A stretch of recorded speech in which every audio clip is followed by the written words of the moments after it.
Police ಇಲಾಖೆ ಮೂಲಕ ಈ ಕಾಂಗ್ರೆಸ್ ಸರ್ಕಾರ ಗುಂಡಾವರ್ತನೆ ಇವತ್ತು ಮಾಡ್ತಾ ಇದೆ. ನಾವು ಸುಭಾಷ್ ಶೆಟ್ಟಿ ಹತ್ಯೆದಾಗ ನಾವು ವಿರೋಧ ಪಕ್ಷ ನಾಯಕರು ನಮ್ಮೆಲ್ಲ ಸ್ಥಳೀಯ ಶಾಸಕರು ಮುಖಂಡರೆಲ್ಲರೂ ಕೂಡ ಬಂದಿದ್ವಿ.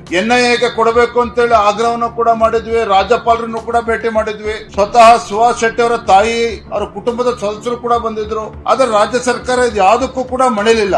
ಆದ್ರೆ ನಮ್ಗೆ ಸಂತೋಷ ಇದೆ, ನಮ್ಮ ಕೇಂದ್ರ ಸರ್ಕಾರ ಮರ್ಡರ್ ಕೇಸ್ ನಲ್ಲಿ ಇವತ್ತು ವಿದೇಶದಿಂದ ಹಣ ಬಂದಿದೆ ಅನ್ನುವ ಮಾಹಿತಿಗಳು ಸಿಗ್ತಾ ಇದೆ.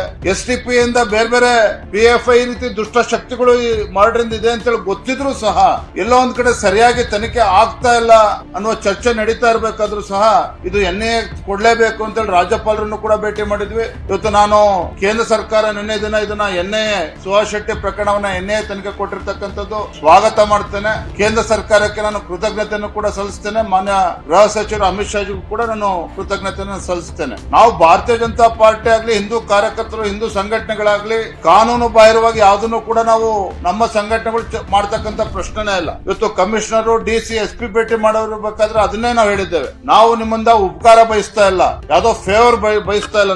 ನೀವು ಪೊಲೀಸ್ ಇಲಾಖೆ ಆಡಳಿತ ಪಕ್ಷದ ಒತ್ತಡಕ್ಕೆ ಮಾಡಿದ್ರು ನೀವು ಕೆಲಸ ಮಾಡಿದ್ರೆ ಪೊಲೀಸ್ ಯಾವ ಪರಿಸ್ಥಿತಿ ಬರ್ತದೆ ಅಂತ ಹೇಳಿದ್ರೆ, ಮೊನ್ನೆ ಬೆಂಗಳೂರಿನಲ್ಲಿ ಏನು RCB ಮೆರವಣಿಗೆ ಮಾಡಿದ್ರು, ವಿಜಯೋತ್ಸವ. ಪೊಲಿಟಿಕಲ್ ಲೀಡರ್ಶಿಪ್ ಇವತ್ತು ಮುಖ್ಯಮಂತ್ರಿಗಳು ಆಡಳಿತ ಪಕ್ಷದಿಂದ ಆಗಿರ್ತಕ್ಕಂಥ ತಪ್ಪಿನಿಂದಾಗಿ ಪಾಪ ಅಧಿಕಾರಿಗಳ ತಲೆದಂಡ ಆಯ್ತು. ಬೆಂಗಳೂರು ಪೊಲೀಸ್ ಕಮಿಷನರ್ ಕೂಡ ಒಳಗೊಂಡಂತೆ ಸೀನಿಯರ್ IPS ಆಫೀಸರ್ 5 ಜನ ಪೊಲೀಸ್ ಆಫೀಸರ್ ತಲೆದಂಡ ಆಯ್ತು. ನಾವು ಇವತ್ತು ಕಮಿಷನರ್, SP ಅದನ್ನೇ ಹೇಳಿದ್ದೇವೆ. ಆಡಳಿತ ಪಕ್ಷದ ಒತ್ತಡಕ್ಕೆ ಮಣಿದು ನೀವು ಮಾಡಿದ್ದೇ ಆದ್ರೆ ಈ ದೇಶದಲ್ಲಿ ಒಂದು ನ್ಯಾಯಾಲಯದ ವ್ಯವಸ್ಥೆ ಇದೆ.